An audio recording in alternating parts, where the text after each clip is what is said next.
여러분 안녕하십니까? 라디오 전망대 송유라입니다. 전 국민을 듣기 평가로 이끌었던 이른바 바이든 날리면 사태 기억하십니까?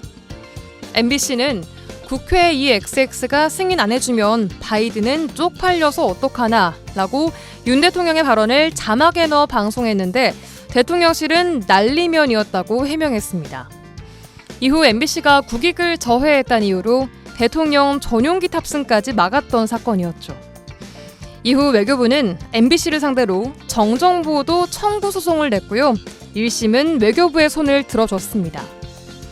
재판부는 꼬박 1년을 음성 감정을 거치면서 여러 전문가들을 통해 진위 여부를 따졌지만 바이든이 날리면인지를 끝내 밝히지 못했습니다.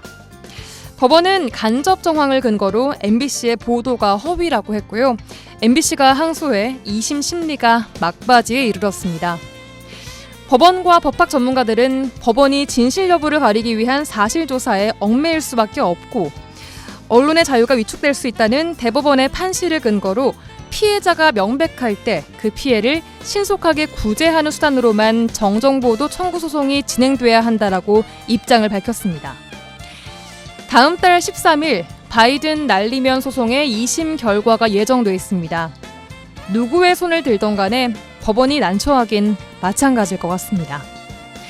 오늘 라디오 전망대가 준비한 소식입니다. 지역 소식들 뉴스 브리핑 통해 들어보고요. 털어불어 도정 소식까지 알아봅니다. 잠시 후에 뵙죠.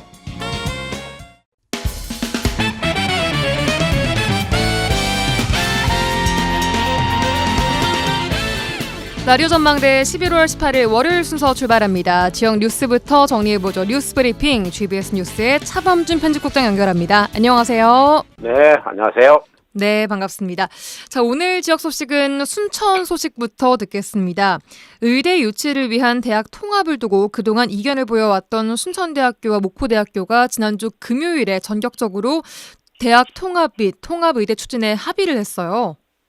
네, 국립순천대학과 목포대학이 전남지역 의과대학 설립을 추진하기 위해 대학 통합 및 통합의대 추진에 전격 합의했습니다. 예.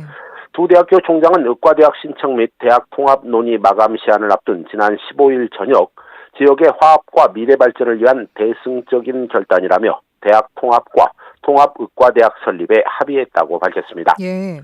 순천대학과 목포대학 총장은 합의서를 통해 양측은 대학 통합 과정과 의과대학 설치 및 운영 등 모든 면에 있어 어느 한쪽에 치우치지 않는 동등한 조건을 바탕으로 대학 통합과 통합의대 설립을 추진하겠다고 밝혔습니다. 예. 특히 양 대학은 전남 동서부 도민 모두가 의료 기본권을 보장받을 수 있는 의료 체계 구축을 최우선 목표로 삼는다는 이 합의서를 작성했는데요. 이 두 대학은 이번 통합 합의는 도민의 의료 복지 향상뿐 아니라 정부의 1도 1국립대 기조에 선제적으로 대응하고 글로컬 30대학 간의 협력과 캠퍼스별 특성화를 통해 초인류 거점 대학으로 성장하는 초석이 될 것이라고 밝혔습니다. 네, 이제 처음으로 뭔가 이제 시작이 되는 느낌이 듭니다. 자, 그동안 전남도가 두 대학의 통합의대 설립을 주도해 왔었는데 통합 합의 이후에 이제 전남도와 또 두 대학의 통합의대 설립을 위한 구체적인 일정은 뭔가요? 네, 이번에 통합에 합의한 두 대학은 내후년인 오는 2026년 3월 통합대학 출범을 목표로 올 12월까지 대학 통합 신청서를 교육부에 제출하기로 합의했습니다. 예. 또한 2026학년도 통합의대 정원 배정을 위한 통합대학 명의로 예비 인증평가를 신청하는 등 전라남도와 양 대학교가 책임을 함께하기로 했습니다. 네. 전남도는 이번 합의를 바탕으로 통합대학 출범을 신속하게 지원하고 곧바로 정부에 의과대학 정원 배정을 신청하고 아울러 의대 신설이 이루어질 경우 최대한 빠른 시간 내에 양 지역의 대학병원 설립을 추진하겠다고 밝혔습니다. 예. 합의 조건으로 어느 한쪽에 치우치지 않고 동등한 조건을 바탕으로 하겠다라고 했지만 그래도 여전히 일부에서는 전남 동부권 의료 현실을 감안했을 때 이번 통합의대 결정이 좀 아쉽다라는 평가도 나오고 있죠. 네, 순천대학과 목포대학이 통합하고 통합의대 설립을 통해 두 지역에 각각의 대학병원 설립을 추진한다는 것이 이번 통합 합의서의 주요 내용입니다. 예.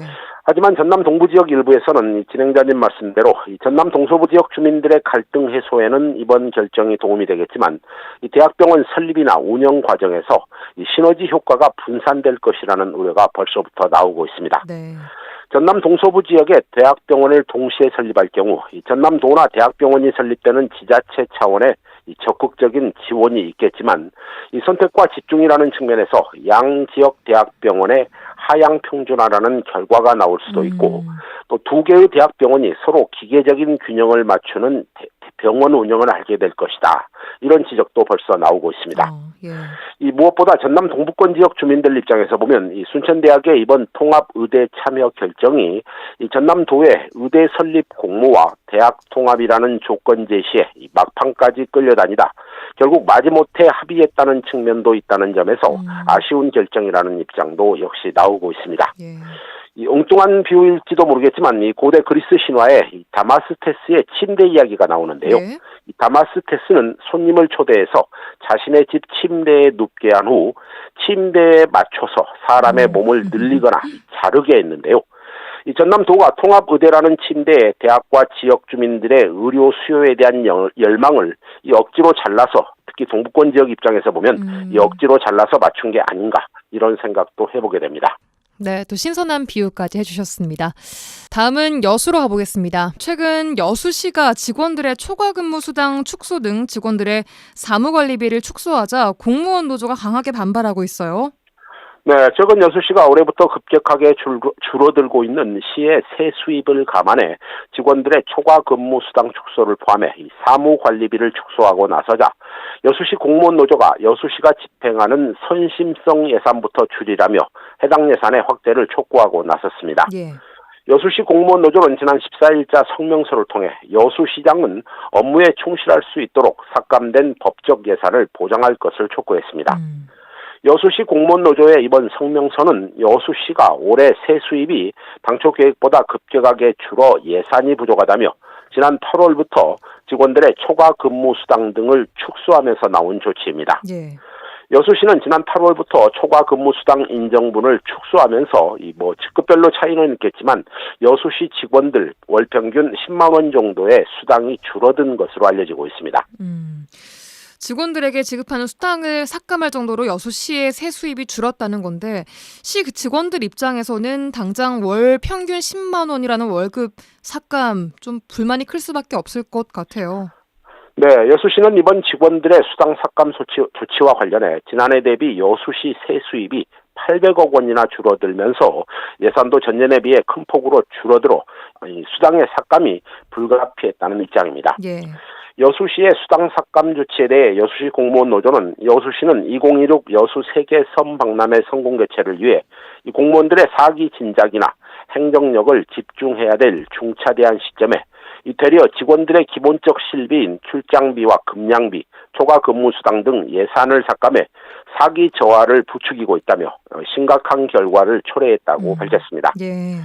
노조는 여수시의 선심성 예산 집행과 관련해서도 이 유사 성격의 행사는 통합해서 불필요한 예산 낭비를 최소화하고 이 각종 단체의 보조금에 대해서도 현실에 맞게 조정하거나 재검토되어야 한다고 밝혔습니다. 네.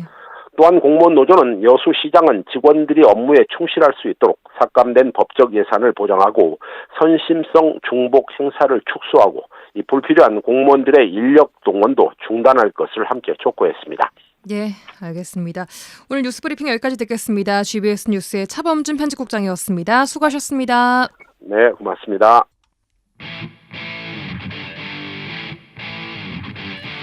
한 시간만 투자하세요. 지역의 이야기를 모아 전해드립니다. 지역 시사는 역시 여수 MBC 송유라의 라디오 전망대.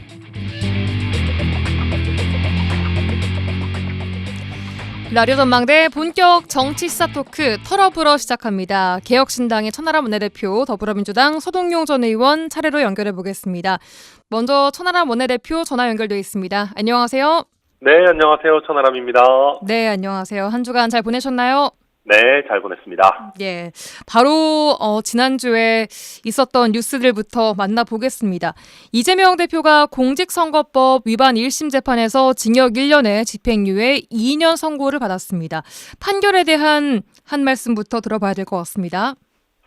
네, 일단 이재명 대표가 정치적으로 본인의 입지를 지키느라고 그 판결 재판에 대한 대응을 잘 못한 거 아닌가 하는 생각이 좀 들어요. 약간 조국 대표 내외의 길이라고 할까요? 그러니까 예. 지금 보면 하고 나서 민주당이나 아니면 뭐 조국 대표님 뭐 여러분들이 하시는 말씀 보면 예. 허위가 있더라도 이걸 유력한 대권 주자의 피선거권을 박탈시킬 정도로 큰 일이냐.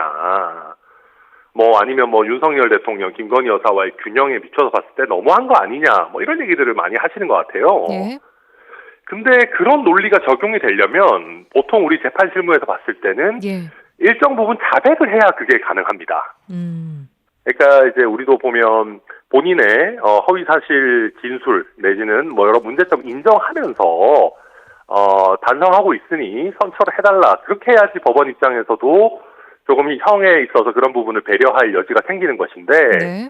본인이 끝까지 나는 뭐 허위 사실 이야기한 적이 없다. 뭐 전혀 뭐 잘못한 게 없다라고 하고 있으면 법원 입장에서도 유죄를 인정하면 아무래도 형이 세지게 되게 마련이거든요.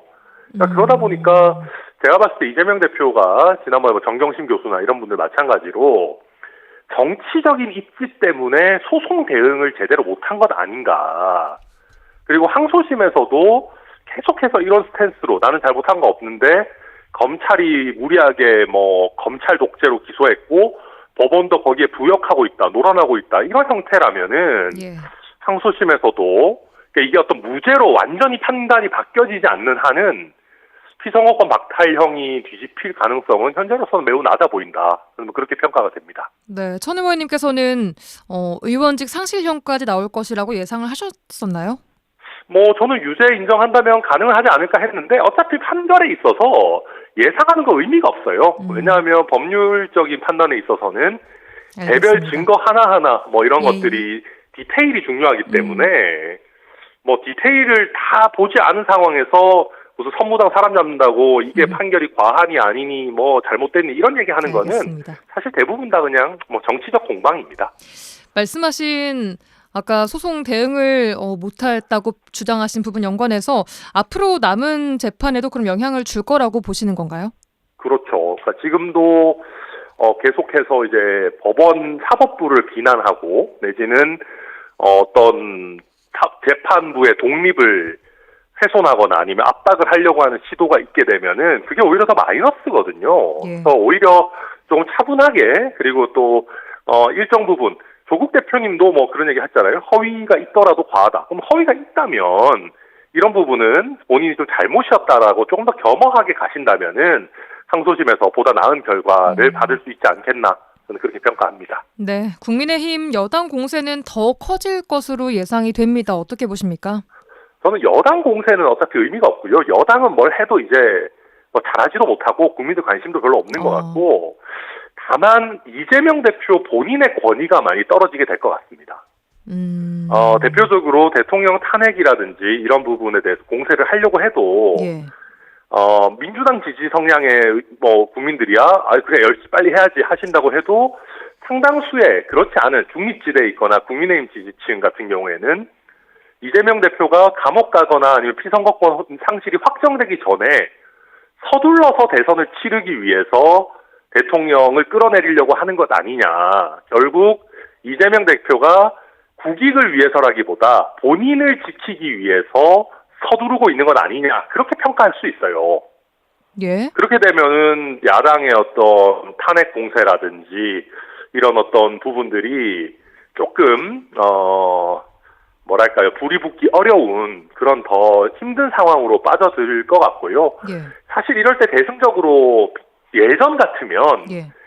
이렇게 어떤 형사 처벌, 심지어 1심 유죄까지 나온 야당의 리더라면 그만두고 내가 내 거를 어떻게 다 해결하고 깨끗해서 다시 돌아오겠다라고 하고 흠이 없는 인물로 원래는 교체를 한다거나 이런 전략들이 논의가 돼야 되는데 네.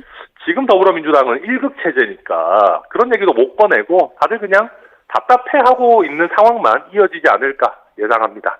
민주당 내에서 이재명 대표의 리더십은 어떻게 될 거라고 보세요? 표면적으로는 괜찮을 거예요. 표면적으로는 괜찮고 당원들도 아직까지 이재명 대표 지금 또 갑자기 뭐 너무 바로 이재명 대표 등 돌리고 하면은 너무 기회주의적으로 보이니까 그렇게는 안 할 거지만 이번에 뭐 계속 김동연, 뭐 김부겸, 뭐 김경수 이런 분들은 표정 관리하면서 조금씩 활동을 늘릴 거고요. 예. 박용진 의원 같은 경우도 바로 이제 뭐 포럼, 뭐 전국 조직 같은 거 시작하겠다고 하잖아요. 그런 것들이 이제 결국 이제 항소심 판결까지 나왔을 때 예. 더 이상 되돌리기가 쉽지 않은 상황이 됐을 때 더 표출될 겁니다. 항소심 판결 나올 때까지는 표면적으로는 좀 조용하게 가면서 내부적으로 물밑에서만 이재명 대표 혹시 실각하게 되면 예. 어떻게 하나 뭐 그런 알겠습니다. 얘기를 하겠죠. 예. 공천 개입 의혹의 당사자인 명태균, 김영선 전 의원 구속됐습니다. 명태균 씨가 구속 직전에 확 불어버릴까라고 했다는 보도가 또 있었습니다. 휴대전화는 없다고 했지만 공천 개입과 관련한 뭔가가 더 있을까요? 어떻게 보세요? 그걸 제가 어떻게 알겠습니까? 근데 이제 뭐 저는 이런 류의 폭로 뭐 어떤 내용들 같은 경우는 결국 나와서 어떤 객관적인 증거가 확보됐을 때 평가해도 늦지 않다 그렇게 판단합니다. 알겠습니다. 자, 이 공천 개입 논란이 개혁신당 이준석 의원의 참전으로 좀 이어지고 있는 모양새입니다. 이 의원은 윤 대통령이 포항시장 또 강서구청장 공천에 개입했다고 주장을 하고 있는데 이런 주장의 신빙성이나 이런 주장으로 좀 목표하는 바가 어떤 게 있다고 좀 보세요? 저는 이준석 의원의 어떤 발언이나 이런 메시지는 조금 더 방어적인 성격이 강하다고 생각합니다. 이준석 의원도 여러 가지 뭐 아는 부분들 또 겪은 부분들 적지 않겠죠, 당연히. 예. 그러나 그런 부분에 있어서 많은 분들 아시겠지만 이준석 의원이 실권을 가지고 당시 공천에 결정할 수 있는 상황이 아니었고 지금까지 공개된 내용들을 보더라도 대부분 조금 사리에 안 맞는 결정이 권력으로부터 이제 내려오려고 할 때 그것을 바로잡기 위해서 노력하는 과정들이 아니었나 뭐 저는 그렇게 평가합니다. 그리고 앞으로도 이준석 대표는 뭔가 본인이 실제 잘못하지도 않은 부분에 대해서 국민의힘이나 대통령실에서 어떤 사건의 초점을 부당하게 이준석 대표 쪽으로 어떻게 국민들 눈속임하려고 한다면은 결국은 어쩔 수 없이 방어적으로 본인이 알고 겪은 내용들을 국민 앞에 밝히고 판단을 받아볼 수밖에 없지 않겠나. 지금 약간 그런 방향으로 가고 있다. 저는 그렇게 보여집니다. 네, 천 의원님 이준석 의원님과 또 가까우시니까 혹시 관련 녹취를 뭐 듣거나 이야기를 직접 들으신 것은 없으신지요? 뭐 제가 설령 있다 하더라도 뭐 그런 걸 제가 말씀드리는 건 적절하지 않다고 생각하고요.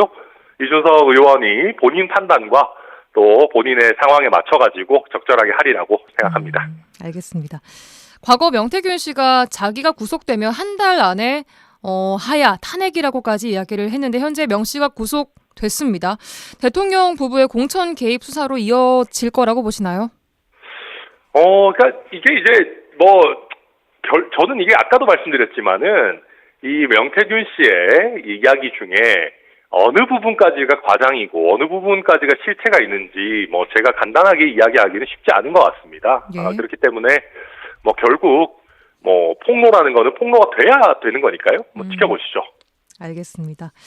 자, 지역 현안 들어보겠습니다. 의대 유치를 위한 대학 통합을 두고 그동안 다른 의견을 보여왔었던 순천대, 목포대학교 두 대학이 지난 15일 대학 통합 및 통합의대 추진에 전격적으로 합의를 했습니다. 이 합의의 결정 어떤 의미가 있다고 보시나요? 우선은 대학 통합 결정이라고 하는 것은 항상 쉽지 않은 결정이지만 지금 것처럼 학령 인구가 감소하는 것이 이렇게 굉장히 빠른 상황에서 늘 굉장히 필요한 결정입니다. 그래서 이것이 의대와 관련해서 더 좀 서둘러서 이루어졌다라는 것 자체는 저는 의미가 깊다라고 생각을 하고요. 근데 이제 결국 남아서 나중에 통합이 되더라도 현실적인 문제들이 남습니다. 그러면 통합된 순천대와 목포대에 어떤 캠퍼스에 의대를 설립하고 또 의대 병원은 어디에다가 설립할 거냐가 지속적으로 문제가 되는 것 아니겠어요? 그래서 아마 우리 이제 특히 전남 동부권에 순천을 중심으로 한 지역 정치인들 또 순천대학교의 가장 이제 핵심적인 상황은 순천으로 의과대학 캠퍼스와 또 또 이제 병원을 유치를 하는 것이 더욱 중요해진 상황이다. 이제는 어떻게 보면 목표가 조금 더 심플해졌다. 그렇게 평가가 됩니다. 지금 현재로서는 통합 의대 설립을 통해서 두 지역에 각각 대학 병원을 설립을 하겠다는 것이라고까지 지금 그렇죠. 네, 조금 이제 얘기가 나오고 병원도 있는데. 한 200명 정도로 넉넉하게 하고 뭔가 네. 그러니까 이제 목표 자체는 그런데요. 결국은 또 중앙 정부에서 봤을 때 네. 과연 그것이 운영이 될지 또 지속 가능할지를 볼 수밖에 없기 때문에 물밑에서 사파 싸움은 계속 있을 수밖에 없을 거다라고 보여지고 예.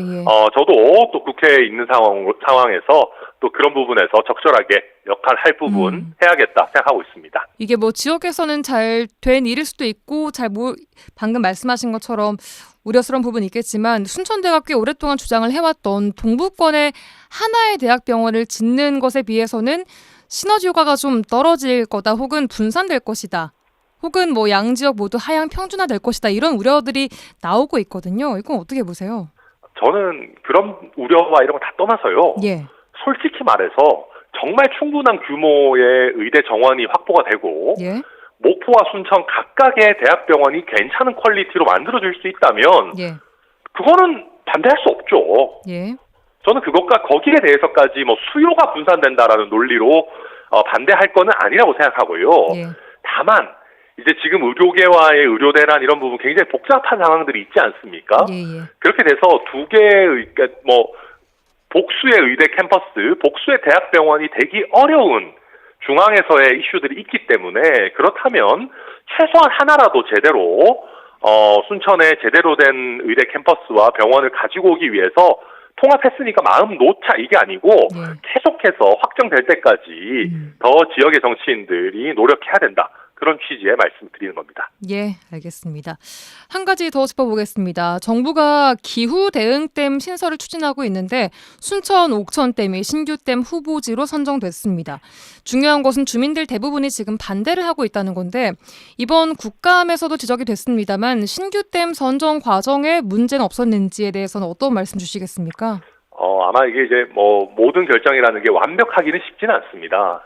그러나 조금 큰 틀에서 보면 우리 지역도 가뭄이 심각할 때 주암댐이나 동복호 같은 경우에도 늘 이슈들이 있어 왔고 또 우리 지역은 산업용수의 확보 문제도 있기 때문에 사실 앞으로 댐의 건설 수요나 필요성은 점점 커지긴 할 겁니다.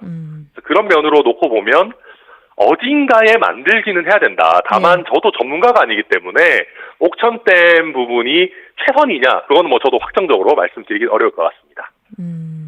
알겠습니다. 자, 오늘 말씀 여기까지 들어야 될 것 같습니다. 개혁신당의 천하람 원내대표와 함께했습니다. 고맙습니다. 네, 감사합니다.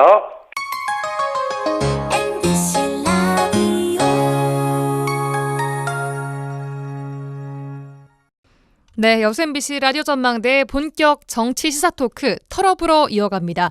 이어서 민주당 서동용 전 의원 연결하겠습니다. 안녕하세요, 의원님. 반갑습니다. 서동용입니다. 네, 한 주간 또 잘 보내셨나요? 예. 지금 올 11월 달이요. 예. 정치와 관련해서는 유독 좀 중요한 달이 돼버렸어요. 예, 지지난주에 윤석열 대통령 기자회견이 있었고, 또 지난주에는 이재명 대표 1심. 선거법 위반 재판이 있었고, 또 곧 또 위증교사 재판이 있고 그래서요.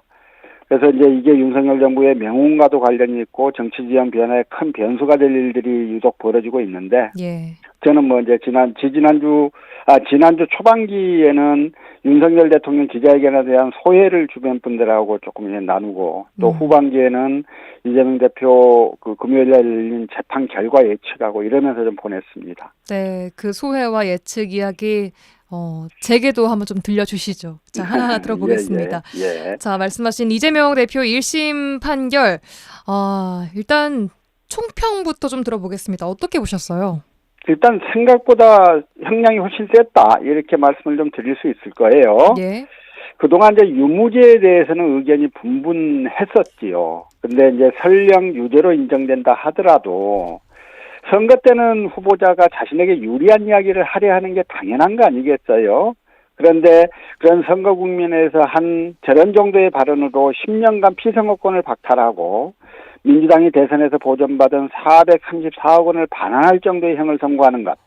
이건 과연 합당한가? 이건 저 의문을 좀 제기하지 않을 수 없을 것 같고요. 예. 저는 법원의 형량이 과했다 이렇게 생각이 좀 듭니다. 어느 정도 예상하셨어요, 원래? 예. 저는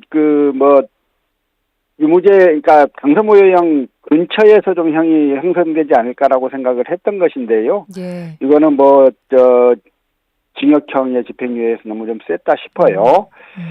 근데 이제 거대 야당의 대표이면서 유력한 대선 후보인데요. 이런 분의 정치적 입지를 국민 다수의 의사에 의해서가 아니라 법관 3명으로 구성된 재판부에 온전히 내맡기고 있는 일, 이런 상황 자체는 말도 되지 않고 옳지 않다 이렇게 생각을 합니다. 그런데 이제 한편으로 생각해 보면요. 예. 일단 기소가 된 이상 재판부의 결정에 모든 게 내맡겨질 수밖에 없는 거 아니겠어요. 예. 그렇다면 민주당이 좀 더 차분한 법리적 대응을 해왔어야 되는 게 아닌가. 그런 부분들에 대한 아쉬움이 있어요. 예. 특히 앞서 이제 예. 천하람 대표 원내대표께서도 정치적인 입지 때문에 이 소송 대응을 좀 못한 것이 아닌가라고 보셨거든요. 예, 공감하시나요? 네, 그 부분도 있겠고 저는 특히 변호사 이야기를 좀 하고 싶은 건데요. 예. 사건을 맡았던 변호사 상당수가 지난 총선에서 공천을 받아갖고 국회의원이 돼버렸잖아요. 그리고 나서 제대로 된 변호인단이 구성이 돼서 재판에 대응했는지 이걸 살펴볼 필요가 있다고 생각하는 건데 검찰은 최정예 엘리트 검사 수십 명으로 팀을 짜서 수사와 재판에 대응해 왔어요. 예. 거기에 비해서 피고인 측은 재판부를 설득할 논리를 개발하고 검사의 주장을 깰 치밀한 대비를 하기보다는 언론에 출연해서 검찰 비난이나 하면서 자신의 존재감을 드러내느라고 법률 대응을 등한시한 그런 변호사들이 있었던 게 아닌가라는 생각이 좀 드는 거여서요. 예. 항소심에서는 좀 더 차분하게 그리고 치밀하게 법률적 대응을 좀 하기를 바랍니다. 이 대표의 앞으로의 대권 과도에 영향을 줄 거라고 보시나요? 이제 이번 선거법 사건의 형량이 생각보다 센 건 맞지만 그래도 아직 2심, 3심이 남아있는 거고요. 예. 그래서 이것만으로 이재명 대표의 리더십이나 대권 과도에 영향을 줄 것이라고 단정하기는 어렵겠다 하는 생각이에요. 그렇지만 오늘 25일 날 위증교사 사건 선고가 있고 또 내년 상반기에 쌍방울 대북 송금 사건 선고가 있을 가능성이 크고 그 외에도 대장동 성남FC 사건 이런 계속되는 재판 결과가 기다리고 있기 때문에 그렇습니다. 예. 이런 재판 결과에 따라서 국민들의 태도가 민주당에 대한 태도가 좀 변할 가능성 이런 것들이 좀 있을 수 있겠다는 생각이고요. 예. 그래서 그런 것들을 좀 세심하게 지켜볼 필요가 있겠다 하는 생각을 갖고 있습니다. 일주일 후에 나올 위중교사 의혹에 대한 1심 판결 비슷한 형이 나올 거면이라고 아까 말씀하셨는데 비슷한 정도의 형량이 나올 거라고 보시나요? 그 재판 결과는 이제 제가 예측하기는 안 쉬울 것 같은데요. 일단 기소가 되면 그때부터는 법원의 시간 아니겠어요? 예. 법원은 이제 다른 것도 그렇지만요. 특히 사법 시스템의 공정을 해야 하는 위증, 무고 이런 거에 대해서 굉장히 민감하게 반응하는 경향이 있습니다. 이번 이제 선거법 사건 선고에 흥분한 일부 민주당 국회의원들이 사법부 심판 이런 이야기를 거론하는 걸 좀 보았는데요. 예. 그렇게 하는 건 위증교사 사건 선고에 나쁜 영향을 미칠 가능성이 크다고 생각해요. 오히려 예. 예. 유리하지도 않고 현명하지도 못한 처신이다 이렇게 생각이 듭니다. 알겠습니다. 자, 공천 개입 의혹 이야기 이어가겠습니다. 명태균, 김영선 전 의원이 구속됐습니다. 이 구속이 대통령 부부의 공천 개입에 대한 수사로 이어질 수 있을 거라고 보시나요? 아직은 이제 점치기 어려운 문제라고 생각을 하지요. 이제 명태균, 김영선 두 사람에 대한 구속영장은 김영선 전 의원의 세비 일부를 명태균에게 계속 지급했던 문제, 또 지방선거 출마자로부터 공천 추천의 대가로 돈을 받았던 정치자금법 위반 사건이지 않습니까? 예. 그런데 공천 추천 대가로 돈을 건넨 두 사람에 대해서는 또 영장이 기각됐단 말입니다. 그렇다면 이제 구속영장에 기재된 범죄 사실에 대해서도 수사기관이 추가로 수사할 내용들이 많이 남아있다는 거고, 예. 그래서 두 사람이 구속됐다고 해서 대통령 부부의 공천 개입 수사로 바로 이어지기는 질 것으로 단정하기는 쉽지 않다 이런 생각이고 예. 또 한편 말씀드릴 수 있는 건 결국 이제 검찰이 윤석열 대통령 부부까지 수사를 본격적으로 할 건가 말 건가는 예. 대통령이 검찰에 대한 그립을 얼마만큼 세게 쥐고 있느냐 여부에 의해서 결정이 될 거예요. 그립을 세게 쥐고 있느냐? 예. 그래서 결국 그 검찰장에 대한 장악력이 어느 정도이냐라고 하는 것을 가늠하는 게 될 건데요. 예. 그런 측면에서 향후 수사의 범위, 방향 이런 것들을 지켜보는 것도 흥미로운 일이기도 하고, 결국은 그 대통령실에서 그런 관점에서 뭔가 계속 신호를 보내려고 하지 않을까 하는 생각은 있습니다. 알겠습니다. 명태균 씨의 과거 발언을 보더라도 자신이 구속되면 뭐 정권이 끝난다, 한 달 안에 타야 탄핵된다 이런 이야기를 했습니다. 그리고 구속 전에 뭐 확 불어버릴까 이런 말도 했다고 전해지고 있고요. 대통령의 공천 개입 관련해서 뭔가 확실한 물증을 좀 쥐고 있다라고 봐야 될까요, 이게? 저는요, 이제 지금까지 공개된 녹음들을 통해서 보면 이분이 말이 과하고 자신을 과시하는 데 능한 브로커 같은 느낌이 좀 있어요. 예. 무언가 있는 것처럼 큰 소리를 뻥뻥 치지만 실제 전국을 변화시킬 만한 카드를 갖고 있을 것 같지는 않다. 이런 생각이 좀 많아요. 그런데 이제 그리고 또한 실제로 뭔가를 들고 있다면 검사 출신 대통령과 담판을 지어서라도 자신이 구속되는 걸 막았을 거잖아요. 근데 그렇게 하지 못했단 말입니다. 그래서 뭔가 있기보다는 저게 큰 소리 뻥뻥일 가능성이 크다라고 생각은 합니다만 김건희 여사하고 윤석열 대통령의 지금까지 행태들을 보면 공사의 구분을 잘 못하고 사적 인연을 중심으로 두고 공적 영역을 대하는 이런 태도들을 한번 보여줘 왔거든요. 그런 측면에서 보자면 이게 진짜 뭔가 국민들이 경악할 만한 그 무엇이 있지 않을까, 이게 튀어나올 가능성이 있지 않을까 이런 생각이 한편으로 들기도 해요. 그래서 지금 뭐 이거는 조금 더 지켜봐야 되는 게 아닌가 싶습니다. 예, 알겠습니다. 자, 지역 이슈로 넘어가 보겠습니다. 자, 여순 유족 생활보조비 논란 이야기 해보겠습니다. 전라남도가 지난달부터 여순 사건 유족들에게 월 10만 원의 보조비를 지급하고 있는데 유족 2명까지만 지급을 하고 있는 문제가 전남도 의회에서 제기가 됐고요. 도지사의 권한 남용이라고까지 비판 나오고 있습니다. 어떻게 보고 계십니까? 전라남도가 여순 사건 유족들에게 생활보조비를 10만 원씩이라도 지급하는 거 이건 좀 긍정적인 일이라고 생각을 합니다만 몇 가지 문제가 좀 있습니다. 이번 생활보조비는 중앙이 결정을 받은 사람에게만 지급한다는 거예요. 유족들 입장에서는 여순 사건위원회의 잘못으로 결정이 늦어진 건데 중앙이 결정이 없다는 이유로 생활보조비 지급에서 차별을 받는 거 이거 억울하다고 생각하는 거거든요. 또 한편 희생자 자녀에 한해서 직계 자녀에 한하여 그리고 유족 2명까지만 그것도 전라남도에 주소를 두고 있어야만 10만 원씩 지급하겠다 이런 건데요. 이것도 문제입니다. 여순 사건이 일어난 지 76년이 지났기 때문에 희생자의 자녀들도 노안이나 그 밖에 여러 사정으로 돌아가신 분들이 많아요. 근데 직계 자녀에게만 지급을 한다라고 하는 건 말이 안 되는 게 아닌가 싶은 거고요.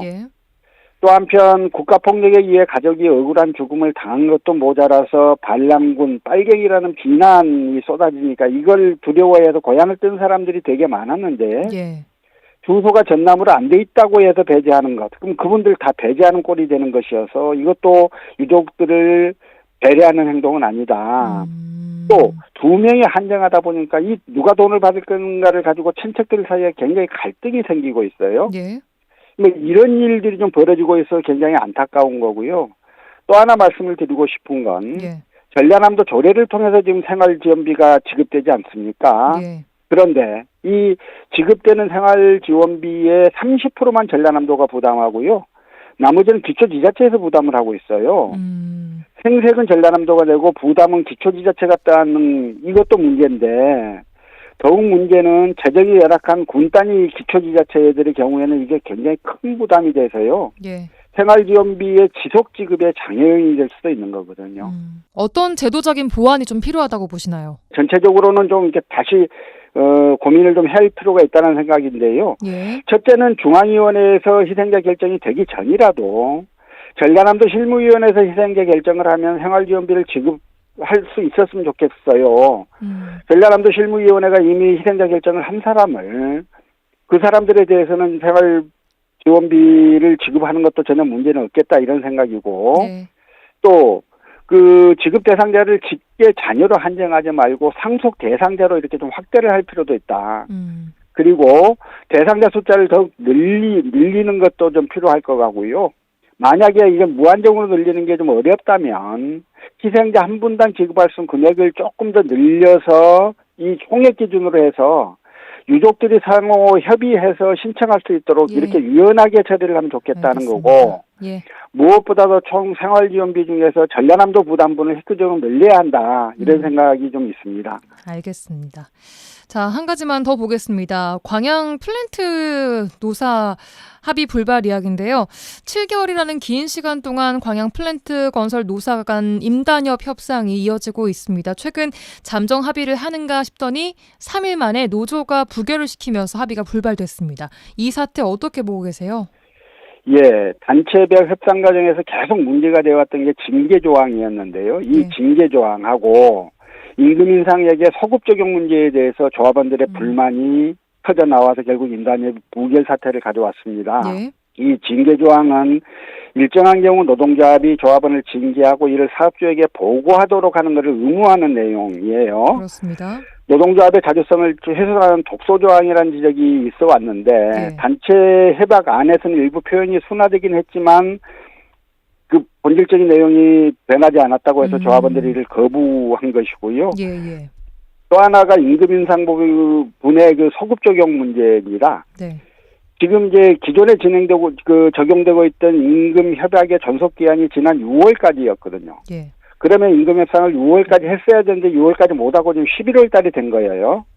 그러면서 이번에 임금 협상에서 전 직종 1만 원 인상을 결정했는데 예. 그러면 이 10,000원을 언제까지 소급 적용할 거냐에 대해서 10월분부터 소급 적용하는 걸로 서로 합의를 했단 말입니다. 그러니까 이제 조합원들의 입장에서는 임금 협상 자체를 6월까지 했어야 되는 거예요. 그러면 이게 인상액도 6월까지 소급해서 적용해야 하는 거지 10월부터 적용하는 말이 안 된다. 이렇게 해서 그 잠정 합의안을 부결시켜 버린 거였거든요. 예. 이제 잠정 중재안의 부결 후에 노조 비대위가 구성이 돼서 재협상에 들어갈 걸로 보이는데요. 예. 조합원 전체의 의견들을 잘 좀 수렴해서 서로 생산성 있고 의미 있는 그러한 좀 합의를 이끌어내면 좋겠습니다. 아까 말씀하신 한 개의 독소 조항 그 부분 법률 전문가로서는 이걸 어떻게 좀 해야 된다고 보세요? 이게 진작에도 이제 그런 지적도 있었습니다만 노동조합의 자주성을 훼손한다고 볼 예, 여지는 충분해요. 예컨대요.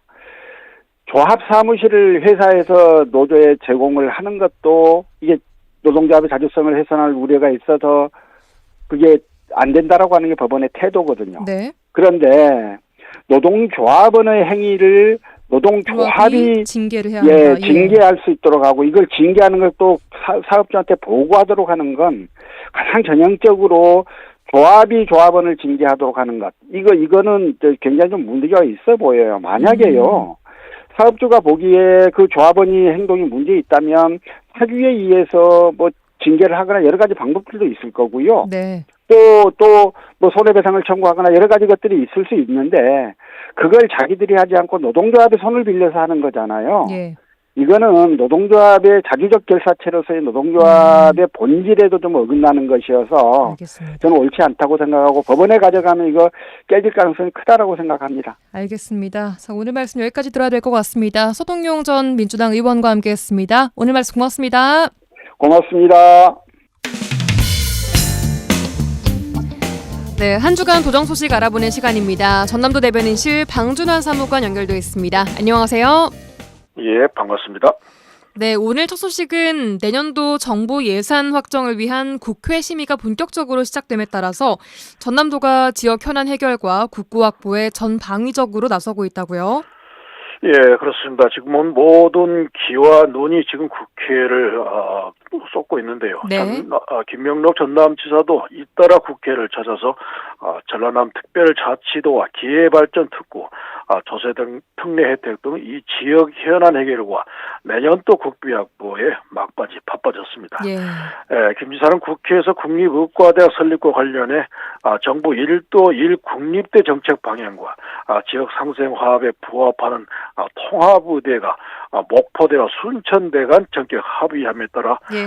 통합의대를 정부에 추천하게 되면 2026학년 또 국립의대 신설 절차를 신속히 추진해 주십사 이렇게 건의를 했고요. 네. 그 밖에 남해안 종합개발청과 남해안 발전 특별법 제정, 또 여순사건 특별법에 대해서도 조속한 개정을 건의를 했습니다. 네. 지방소멸 위기 극복 전라남 특별자치도 설치의 경우 에너지와 관광, 또 첨단 산업 등 이 비교 우위 산업의 권한을 확보하겠다며 전라남 특별자치도 특별법 제정도 아울러 요청을 했습니다. 예. 김 지사는 그리고 내년 정부안 국비가 많이 부족한 수준이다며 계획 기간 내 완공하기 위해선 사업비 1조 원이 필요하다고 보고 국회에서 3천억 이상 증액될 수 있도록 초당적인 협조를 당부를 했습니다. 네, 조금 전 말씀하신 내용 중에 순천대와 목포대가 대학 통합을 합의하고 또 통합의과대학 설립을 추진하겠다라고 밝힌 데에 대한 전남도의 반응은 좀 어떻게 나오고 있습니까? 네. 김영록 전남지사는 통 큰 결단을 내린 두 대학에 감사를 표한다며 2026년 통합의대 개교를 위한 정원 확보와 병원 설립에 필요한 재정 등의 전폭적인 지원을 아끼지 않겠다고 이렇게 밝혔습니다. 네, 알겠습니다. 다음은 전남도가 위기에 직면한 여수 석유화학 산업의 경쟁력 강화를 위해서 5조 6,480억 원을 투입하기로 했다면서요? 예, 맞습니다. 이제 석유화학 산업을 친환경 고부가 산업으로 재편하면서 이 탄소 중립형 산업단 조성과 산업 인프라 확충, 또 규제 개선이 이 4개 분야의 39개 사업을 추진합니다. 사실 현재 국내 석유화학 산업은 글로벌 경기 회복 지연과 중국 또 중동도 이 생산량 증가로 공급 과잉에 따른 업황 부진이 지속된 상황이죠. 그렇습니다. 특히 플라스틱 규제와 탄소 중립 등 이 고부가 친환경 산업으로 흐름이 강화되면서 석유화학 산업도 근본적인 변화가 요구되고 있는데 여수 국가산단은 국내 최대 에틸렌 생산 능력을 보유하고 있어 어려움이 가중돼서 정부와 지자체 차원의 대응책 마련이 지금 절실하다고 볼 수 있죠. 네. 전남의 석유화학 수출은 2022년 157억 달러에서 2023년 132억 달러로 16% 정도가 줄었습니다. 그래서 정부에서도 지금 연내에 석유화학 경쟁력 제고 방안을 발표할 것으로 보는데 전남도는 여수 국가산단을 중심으로 산업 위기 선제 대응 지역으로 지정해 주십사 이렇게 건의하기로 했습니다. 예, 알겠습니다. 다음은 전남도가 2024년 기본형 공익직불금을 4,573억 원으로 확정해서 자격 요건이 검증된 21만 농업인들에게 지급하기로 했죠. 예, 맞습니다. 기본형 공익직불제는 농업 농촌의 공익 기능을 높이고요. 농업인의 소득 안정을 위해서 직불금을 지급하는 제도인데요. 예. 올해는 21만 명의 농업인에게 4,573억을 지급합니다. 이는 전국 지급액의 19.8%로 가장 많은 규모죠. 전남도는 올 4월부터 공익 직불금을 접수해서 대상 농지와 농업인 또 소농 직불금 요건에 대한 자격 검증도 하고요. 준수사항을 점검해서 부정수급을 원천 차단해 왔었습니다. 예. 특히 17가지 준수사항을 이행해서 직불금을 100% 받을 수 있도록 농업인과 기관과 또 단체, 농업인이 함께하는 직불 100 캠페인도 전국 최초로 추진한 바가 있죠. 올해 아무튼 기본형 공익형 직불금을 빨리 지급해서 지역 경제 활성화 또 농가 경영에도 큰 도움이 될 수 있도록 해나갈 계획입니다. 예. 마지막 소식입니다. 전남 영암 한우농장에서 소 럼피 스킨이 발생해서 지금 확산을 막기 위한 긴급 방역 조치에 들어갔다고요? 예, 또 비상입니다. 피부 질환으로 결절이 생긴 게 특징인데 영암 한 한우 농장에서 농장주가 피부 결절의 임상 증상을 확인한 후 신고해서 농림축산검역본부에 정밀 검사 결과 최종 양성으로 확인이 됐습니다. 예. 전남도는 그래서 현장 조사만을 지금 해당 농장에 투입해 출입 통제와 소독을 실시하고요. 감염증 선별적 살처분 등 긴급 방역 조치를 취했습니다. 예. 영암구가 인접 6개 시군의 이규 형벌을 주의해서 이제 심각으로 높이고 48시간 일시 이동 중지 명령을 내렸습니다. 네. 도내 가축시장 15개소를 잠정 폐쇄하고요. 공동방재단과 시군 보유 소독 차량을 지금 총동원해서 소독을 강화하고 나서는데 지금 전국적으로 소 럼피스키는 7개 시도에서 20건이 발생했는데 전남에서는 이번 한 건이 이제 발생한 상태입니다. 네, 더 이상 전남 다른 지역으로도 확산되지 않도록 힘써주시기 바라겠습니다. 네, 오늘 소식 여기까지 듣겠습니다. 전남도 대변인실 방준환 사무관이었습니다. 수고하셨습니다. 고맙습니다.